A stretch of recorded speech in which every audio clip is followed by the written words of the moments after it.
আমার মনের মাঝে কত যে বেদনা, জানো আল্লাহ তুমি জানো, আর তো কেহ জানে না। জানো আল্লাহ তুমি জানো, আর তো কেহ জানে না।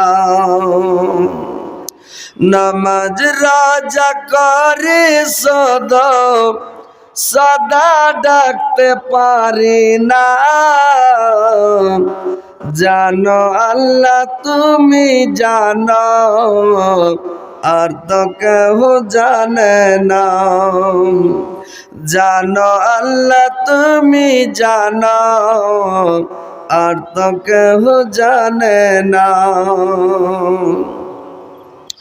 জীবনে দেখিনি কভু দুই নয়নে তোমাকে, তব তোমায় ডাকি আল্লাহ ক্ষমা করো আমাকে। তব তোমায় ডাকি আল্লাহ ক্ষমা করো আমাকে। তোমারি প্রেমে আমি, তোমারি প্রেমে আমি হয়াছি গো দিওয়ানা, জানো আল্লাহ তুমি জানো, আর তো কেহ জানে না। জানো আল্লাহ তুমি জানো, আর তো কেহ জানে না। কোরআন হাদিসের মাঝে পেয়েছি গো তোমাকে, জান্নাতের আশা দিয়ে মন নিয়েছে কেড়ে। জান্নাতের আশা দিয়ে মন নিয়েছে কেড়ে। পাওনা পাওয়ার মাঝে, পাওনা পাওয়ার মাঝে তোমারি গো করুণা, জানো আল্লাহ তুমি জানো, আর তো কেহ জানে না।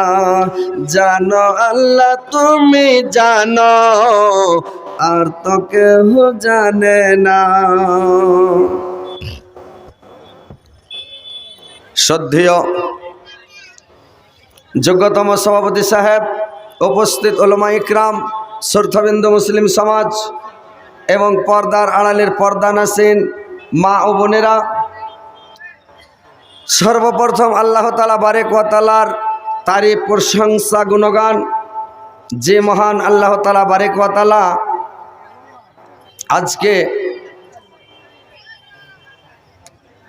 আপনাদেরকে আমাকে সকলকে এই জালসার মাহফিলে উপস্থিত করেছেন। আমরা দূরদারাজ থেকে এসে এই জালসার মাহফিলে, কোরআন হাদিসের মাহফিলে, আল্লাহ রাসূলের মাহফিলে উপস্থিত হতে পেরেছি। এই বলে আল্লাহর শুকরিয়া আদায় করে সকলে বলুন আলহামদুলিল্লাহ। একটু জোরে বলেন আলহামদুলিল্লাহ।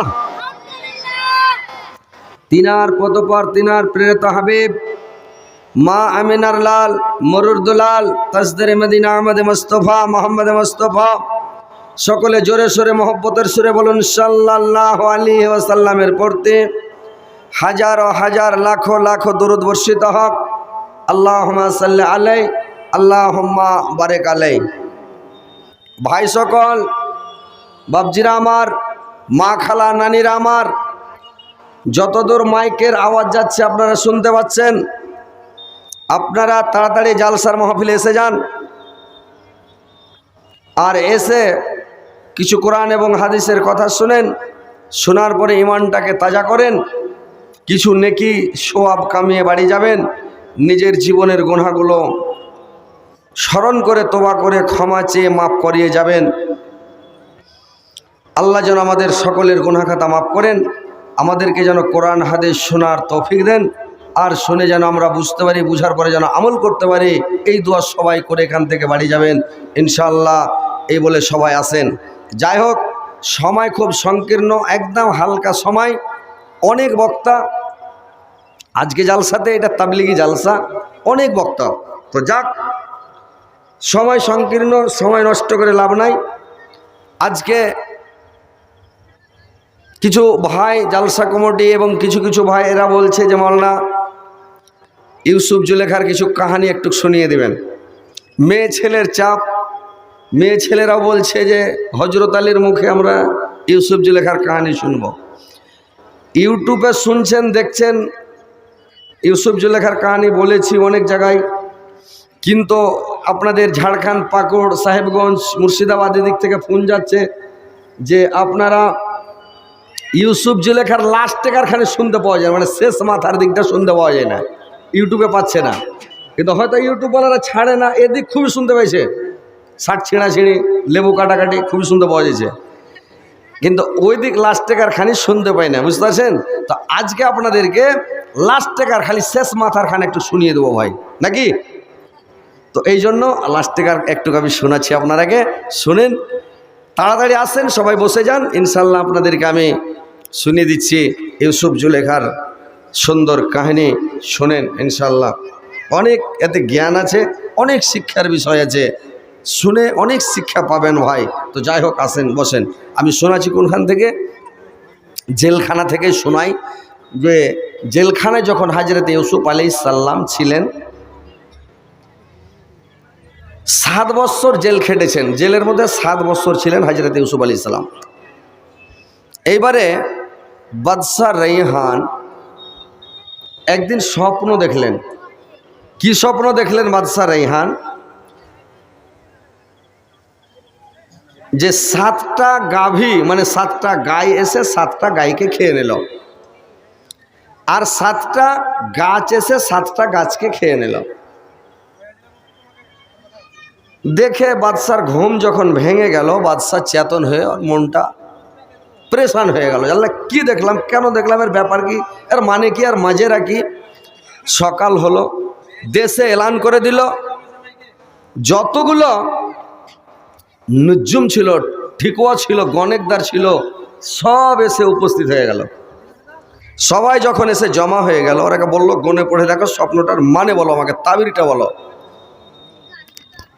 নুজুমেরা বলছে, বাদশাহ গুনে পড়ে দেখে বলছে, এত বড় স্বপ্নের তাবির আমরা করতে পারবো না, আমাদের জানাই নাই, আমাদের পাঞ্জিতে এত বড় স্বপ্নের তাবির নাই। তো জেলের মধ্যে ইউসুফ আলাইহিস সালামের সাথে একটা ছিল জেলের সাথী, যেটা বাদশাকে শরাব পান করায়, জুস পান করায়, ওই শরাব পরিবেশক ও ছিল জেলখানায়। ওর সাথে অনেক দিন ইউসুফ আলাইহিস সালাম বলেছিলেন যে ভাই তুমি তো ছুটে যাচ্ছ বা চলে যাচ্ছ, আর বাদশার কাছে সবসময় থাকবা, তো তুমি বাদশাকে কথাটা বলে দিও যেন আমাকে জেল থেকে ছেড়ে দেয়, আমাকে রিহাই করে দেয়, আমাকে মাফ করে দেয়, জেল থেকে যেন ছুটিয়ে দেয়। তো এই কথাটা শুনে আল্লাহ নারাজ হয়ে গেছিলেন, ওই ছেলেটাকে ভুলিয়ে দিয়েছিলেন, বেমালুম ভুলে গেলেন। 7 বছর হয়ে গেল, সেই দিন ছেলেটার কথা মনে পড়লো, তখন ওই ছেলেটা বাদশাকে বলল, শোনেন বাদশাহ, আমার সাথী একটা জেলার সাথী জেলখানাতে আছে, ছেলেটার নাম হচ্ছে ইউসুফ। ছেলেটা এত সুন্দর বাদশাহ, আর ছেলেটা এমন সুন্দর স্বপ্নের তাবির করতে পারে বাদশাহ, যে স্বপ্নের যে কোনো যতই স্বপ্নের তাবির হোক ছেলেটা বলে দিবে বাদশাহ। তো আপনার যতই বড় স্বপ্ন হোক না কেন, কোনো গণেকদার, কোনো ঠিক যখন বলতে পারলো না, কিন্তু ওই ছেলেটা জেলের মধ্যে যায়, ছেলেটাকে তো আপনার স্বপ্নের তাবির করে দিবে। আমার স্বপ্নের তাবির করেছিল, আর বাবুরচির স্বপ্নের তাবির করেছিলাম, আর যেটাই স্বপ্নের তাবির করেছিল ওটা মিলে গেছিল বাদশাহ। বাদশা রাইহান এবার কি করলা রে ভাই, বাদশা রাইহান এবার কি করলাম, ওই বাদশারা পরে বেশককে বলল, তুমি জলদি করে চলে যাও জেলখানার মধ্যে, ছেলেটাকে জেল থেকে ছুটিয়ে নিয়ে চলে এসো। এবার জেলের সাথে যখন জেলখানাতে চলে গেল রে ভাই, ইউসুফ আলাইহিস সালামের কাছে গিয়ে খুব ভুল স্বীকার করলো, নয় বিনয় করে বলল, বন্ধু আমি ভুলে গিয়েছিলাম, আমার ব্রেনে ছিল না, আমার মগজে ছিল না, আমার খেয়াল ছিল না। অনেক দিন হয়ে গেল, আজকে আমি বাদশাকে বললাম একটা ছেলে বিনা দশা জেলখানাতে পড়ছে বাদশা। ছেলেটা আমাকে বলেছিল বাদশাকে বলিয়া যেন জেলখানা থেকে ছেড়ে দেয়। আজকে আমার মনে পড়েছে বাদশা, আমি আপনার কাছে এসেছি, বাদশা আমাকে পটিয়েছেন, তো আপনি একটা সুন্দর করে স্বপ্নের তাবির করে দেন তো মানে ইউসুফ। বললে কি স্বপ্ন? বললে আজকে রাত্রি বাদশা রাইহান স্বপ্ন দেখেছে কি 7টা গাভী আছে, 7টা গাভীকে খেয়ে নিলাম, 7টা গাছ আছে, 7টা গাছকে খেয়ে নিলাম। এই স্বপ্নটার তাবির আপনাকে করে দিতে হবে বাদশা। বলল এই স্বপ্নের তাবির হলো 7 বছর ধরে বৃষ্টি হবে, পানি হবে, একবারে মুষলধার বৃষ্টি। যেখানে যেটাই ফসল লাগাবে হবে, খুবই ফসল হবে। আর 7 বছর যেদিন জমে যাবে, 7 বছর পরে অনাবৃষ্টি হবে, কাজ চালিয়ে হবে, দুর্ভিক্ষ হবে, অভাব অনাটন নেমে আসবে, বৃষ্টি হবে না, দুনিয়াতে হাহাকার, একবারে কোনো ফসল উপজিবে না, ঘাস পাতার কিছু উপজিবে না, সব চলে শেষ হয়ে যাবে, 7 বছর বৃষ্টি হবে না। ছেলেটা শুনে এসে যখন বাদশা রাইহানকে বলল, বাদশা রাইহান আরো পেরেশান হয়ে গেল। সুবহানাল্লাহ, আমি করি তো করি কি, এখন কি উপায় করি, মানে এখন কি করা যায়? ওই বাদশা রাইহান বলল, ওই যে মানে সারা পরিবেশকে তুমি যাও আর জেলখানা থেকে ছেলেটাকে ছুটিয়ে আমার কাছে নিয়ে চলে এসো, যাও। ওই সারা পরিবেশক আবার ঘোড়া নিয়ে ছুটলো জেলখানার মধ্যে। ইউসুফকে বলল, চলো জেলখানা থেকে, চলো তোমাকে ডেকেছে, তোমাকে নিয়ে যাই। জেলখানা থেকে যখন নিয়ে আসলাম, জেলের মধ্যে গিয়ে যখন ইউসুফ আলাইহিস সালামকে বলল বাদশা ডেকেছে, চলেন। ইউসুফ আলাইহিস সালাম বললেন, না, যতক্ষণ আমার প্রমাণ না হবে আমি দোষী না নির্দোষী, যতক্ষণ পর্যন্ত প্রমাণ না হবে ততক্ষণ পর্যন্ত আমি মানে জেল থেকে যাব না। আমাকে কেন জেলে দেওয়া হলো, কি কারণে দেওয়া হলো, আমি দোষী না নির্দোষী, আমি এটা প্রমাণ করতে চাই, যতক্ষণ প্রমাণ না হবে আমি যাব না। এইবার তখন কি করলো, বাদশা রাইহানকে বলল। বাদশা রাইহান জেলখানাতে মানে চলে আসলো। আজিজ মিশরকে জিজ্ঞাসা করলো, আজিজ সাহেব তুমি বলো তো, যে ছেলেটাকে তুমি কিনে নিয়ে গিয়েছিলে, যে ছেলেটাকে তুমি খরিদ করে নিয়ে গিয়েছিলে, ছেলেটার চরিত্র ব্যবহার সম্পর্কে তুমি বলো তো, কেমন ছেলেটা? আজিজ মিশর বলল, শুনেন বাদশা, ছেলেটা গোটায় মকাল ফলের মতো, ওপর খালি ডগমগ করছে, ভিতরে বিলের গু ভরা আছে, ভিতির ভালো নয়, ছেলেটা চরিত্রহীন, ছেলেটা বাজু ছেলে, জয়ঘৃণ্য ছেলে, ছেলেটার ব্যবহার ভালো নয়। এবার বাদশা রাইহান চলে গেল জেলের দারোগার কাছে। জেলের দারোগাকে গিয়ে বলল, দারোগা সাহেব বলেন তো, যে ছেলেটা 7 বছর তোমার জেলের মধ্যে ছিল, তো 7 বছর যে ছেলেটা জেল খাটলো, ছেলেটার সম্পর্কে তুমি বলো তো, ছেলেটা কেমন, ওর চরিত্র কেমন, ব্যবহার কেমন? জেলের দারোগা বলল, জেলের দারোগা বলল, শুনেন বাদশাহ, আমি জেলে থেকে থেকে বুড়া হয়ে গেলাম, এতদিন টাকা জেলে আছি, আমার লাইফে, আমার জীবনে এরকম সুন্দর ছেলে আমি জীবনে কোনোদিন দেখিনি বাদশাহ।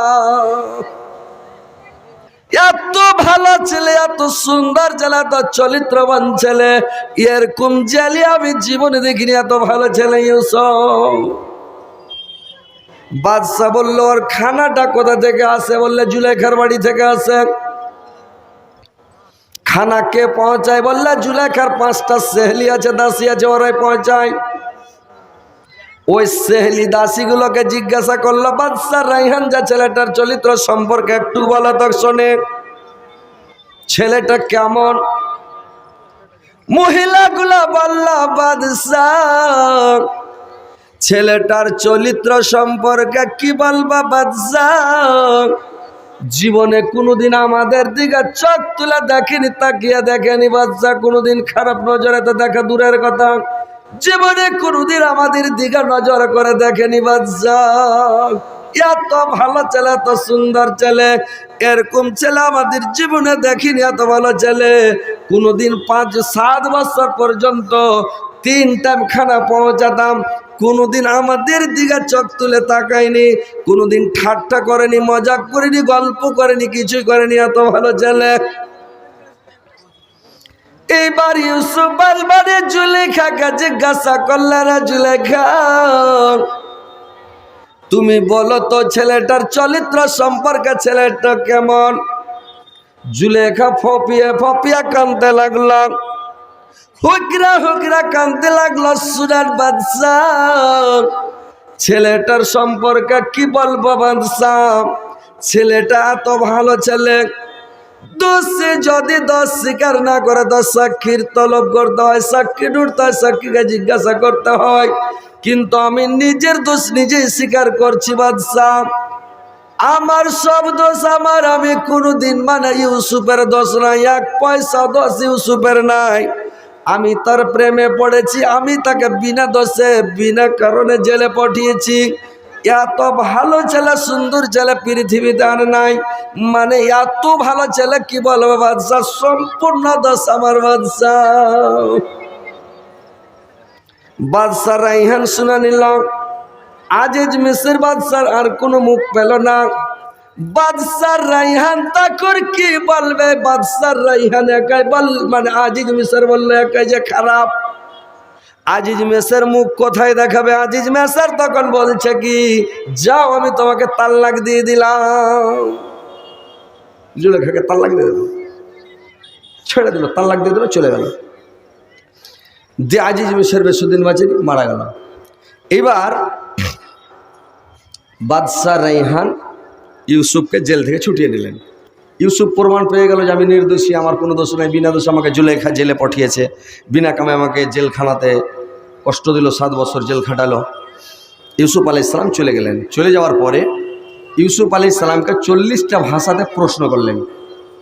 তো 40 রকম ভাষাতে প্রশ্ন করলেন, 40টা ভাষাতেই ইউসুফ আলাইহিস সালাম জবাব দিয়ে দিলেন। তো বাদশাহ রাইহান ইউসুফ আলাইহিস সালামের পিঠে থাবা দিয়ে বললেন, তুমি প্রধানমন্ত্রীর উপযুক্ত। তার মানে তুমি প্রধানমন্ত্রী মানে চালাইতে পারবে, আর তুমি প্রধানমন্ত্রীর যোগ্য আর কি। এই কথা যখন বলল, বাদশাহ রাইহান বলল, ইউসুফ আমি তোমাকে প্রধানমন্ত্রী বানাতে চাই, তোমার মতামত কি বলো? ইউসুফ আলাইহিস সালাম চালাক মানুষ, একটা নবী রে ভাই, এত চালাক।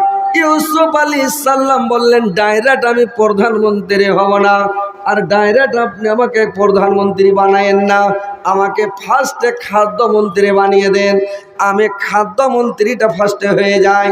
এইবার মেন তহবিলটা ইউসুফ আলাইহিস সালাম হাতে করে নিল খাদ্যমন্ত্রী। এইবার খাদ্যমন্ত্রী যখন হয়ে গেল রে ভাই, কিছুদিন পরে পরে মানে বাদশাহ রাইহান প্রধানমন্ত্রীও বানিয়ে দিল। বলল, তুমি খাদ্যমন্ত্রী প্লাস প্রধানমন্ত্রী, আর তোমাকে প্রধানমন্ত্রী বানিয়ে দিয়ে আমি একটু অবসর নেব, আমি রেস্টে থাকবো, তুমি দুটাই পথ চালাও। হযরত ইউসুফ আলাইহিস সালাম করলেন কি, লোককে অর্ডার করে দিল, তোমরা ফসল লাগাও, ফসলগুলো যত ফসল হবে জমি চাষ করো, 7 বছর একবারে বৃষ্টি হবে, ভালো বৃষ্টি হবে, ফসল খুব হবে, ফসলে ফলন হবে। আর যখন ফসলগুলো হয়ে যাবে, ফসলগুলোকে 3 ভাগ করো, 1 ভাগ আমার গোডাউনে জমা করো, 1 ভাগ খাবার জন্য তোমরা ঘরে রাখো, আর 1 ভাগ বিক্রি করে আয় বাড়াত করার জন্য তোমরা রাখো। আর যখন বিক্রি করবে আমার কাছে বিক্রি করবে, আমি টাকা দিয়ে কিনে নিব, আর আমি গোডাউনে ভরে রাখবো, গোডাউন ভর্তি করে করে রাখবো। যখন অভাব অনটন কাজ তাহলে শুরু হবে, ওই 7 বছর আমি তোমাদেরকে খাওয়ারগুলো দিতে থাকবো। ডিলারের মাল বাটা করে কোটার যেরকম মাল দেয় না, এখন ওরা কোটার মাল পাচ্ছি। আপনাদের এটা ঝাড়খণ্ড না বাংলা? ঝাড়খণ্ড পড়ছে তো, ঝাড়খণ্ডে কি ডিলার মাল দিছে? তো সারা ভারতে দিছে মনে হয়। তো আমাদের মমতা দিদি মানে ফ্রি করে দিয়েছে। আপনার ক্ষেত্রে ফ্রি আছে না নাই আল্লাহ জানে, ফ্রি আছে আপনার ঘর? আরে আলহামদুলিল্লাহ, সবাই ফ্রি পাচ্ছে ভাই। কয়েকদিন আগে মানে 2 টাকা করে কিনতে হয়েছিল, এখন 2 টাকা করে লাই না, ফ্রি, তো ফ্রি পাচ্ছি। তো ইউসুফ আলাইহিস সালাম 7 বছর মালকে জমা করে স্টক করে নিল। 7 বছর পরে যেদিন 7 বছর জমে গেল, জিবরাইল আলাইহিস সালাম এসে বলল, আজকে রাত 12টায় 1 মিনিটে অভাব অনটন চলে আসছে, কাহাসালি দুর্ভিক্ষা চলে আসছে, দেশের মধ্যে অভাব অনটন ঢুকে যাচ্ছে। এবার অভাব অনটন পৃথিবীর বুকে চলে আসছে। এইবার রাত যখন 12টায় 1 মিনিট হয়েছে ভাই, সত্যিকারই অভাব ঢুকে গেল, কাজ সালে দুর্ভিক্ষা চলে আসলো। সকালবেলা যখন মানুষ বিছান থেকে উঠছে রে ভাই, তো সব মানুষ খালি তারা করছে, খাই খাই করছে। মানুষ একটা কথা বলে, নাই ঘরে খাই বড়, কানা চোখে নিন বড়, নাকি? যার ঘরে খেতে থাকবে না খালি খাওয়ার লেগে খালি খাই খাই করে, পাইলে কত খাবো, নাকি? আর যার ঘরে মানে খাইতে আছে ওকে ভক্তিসা লাগবে না, আর যার ঘরে খাইতে নাই ও খালি পাইলি খাবো এরকম করবে। কানা লোকের যার চোখ নাই ও মনে করবে ই মনে চোখ নাই, ও মনে চোখ নাই, দুনিয়া আন্ধার হয়ে আছে, তো বসে থেকে কি করবো, নিন পাড়ি বৈশা বসে নিন পাড়ছি, পারে না? ওই লেগে বলে যে নাই ঘরে খাই বড়, কানা চোখে নিন বড়, ই তখন করে কি নিন পাড়ে। সকাল হলো, অভাব অনটন পৃথিবীতে চালু হয়ে গেল।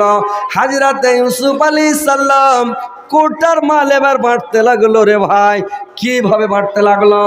ফার্স্ট বছর সব টাকা দিয়ে দিয়ে কিনে নিয়ে যায়, তারপরে যখন টাকা শেষ হয়ে গেল তখন দিতে লাগলো কি, মানে গহনা গুড়িয়া যত আছে সোনা চাঁদি দিয়ে দাম ধরে ধরে বিক্রি করে মাল নাই। তারপরে গহনা গুড়িয়া যখন শেষ হয়ে গেল, তারপরের বছর কাঁসার থালি, কাঁসার বদনা, কাঁসার গিলাস, কাঁসার কচুন, কাঁসার হাতা, কাঁসার বাটি, কাঁসার সামান দিয়ে দিয়ে মাল আনতে লাগলো। তারপরে বছর কাপড় ধড়িগুলো জমা দিতে লাগলো। তারপরে বছর জমি জায়গা সব দিতে লাগলো। তারপরের বছর তখন করলো কি, ওর গোলাম হয়ে গেল, আর গোলাম হয়ে তখন থাকতে লাগলো। আর করে কি আনাজও দেয়, আর যেগুলো জিনিস বিক্রি করেছে ওগুলাও ফেরত দিতে লাগলো রে ভাই। এই সিস্টেম চালু করে দিল হযরত ইউসুফ আলাইহিস সালাম। দেশটাকে, মিশরটাকে এমন সুন্দরভাবে চালাতে লাগলো, মানে মানুষকে সবকে মানে ভালোভাবে চালাতে লাগলো, কোনো অসুবিধা দেশের মধ্যে হয় না ভাই।